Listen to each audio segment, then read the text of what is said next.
Today's Talk About a Tuesday question is, I'm always nervous about investing because there are so many scams out there. What are some red flags I can look for that could signal an investment is probably a scam? You would be shocked to know that I've had people who are experienced investors, people I've known for a long time, come to me and show me potential investments that turn out to be scams. And fortunately, I've done this for so long, I can tell you a bunch of red flags that you should look for to figure out something is probably a scam. Now, if one of these red flags comes up, does it mean it's definitely a scam? No, but it's probably a scam. And if you see a combination of these things, these red flags, it's definitely a scam and you should run for the hills. So the first one, which really plays into people's greed and or ignorance, probably a combination of both, is the return that's being offered. If it's an outsized return, and when I say outsized, 50%, 60%, 70%, 100%, flip your money 2-3 times.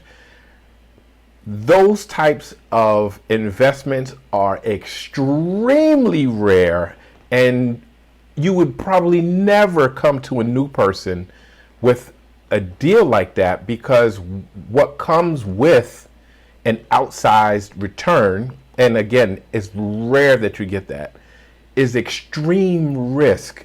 The more risky, usually the higher the return. But if a return is offering you 30, 40, 50, 100% return, it's probably not real, because it's just not something that's normal.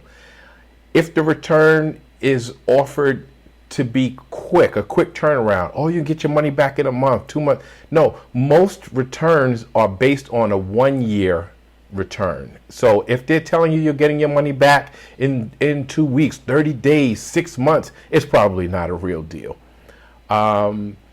If, I don't know, like, so I think, if they guarantee a return, nobody can guarantee a return. Oh, I guarantee you won't lose the money.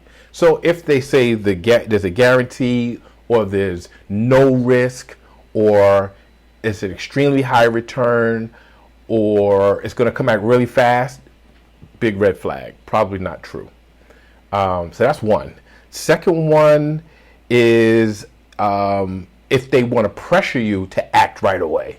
Oh, you know, it's a great deal, but we have to get this money in right now. Like, why would they wait until the deal is right on the table and not have enough money and come to you, who doesn't know anything about investing, or knows very little about investing, to act fast? So anytime you have this pressure to act really fast, it's probably a red flag, because they're not giving you time to think about it. They're not giving you time to do your due diligence. And you shouldn't act on anything where you have this pressure to act so fast that you can't do your homework about it. So that's red flag number 2. A big one is somebody who's unknown, or a company or a person who's unlicensed in that area, or unregistered, right? If you have no idea who this person is and their credentials and their experience, definitely would not do it, right? Because you don't know if they're following the rules, breaking the rules. You don't know if they have any skin in the game to lose. If they have a license that they could lose, it's different. If they're registered somewhere, if it's that type of investment, it's important, or company. If they're totally unknown, who is this person? If it's just somebody who pops up out of the blue you've never heard of, not good. And that goes to another red flag, which is you can't find them anywhere. Meaning, if you do and they usually put up a fake website. I've seen that. It's a fake website, right? But if you look at the address doesn't exist, or doesn't correspond to where they say they're at.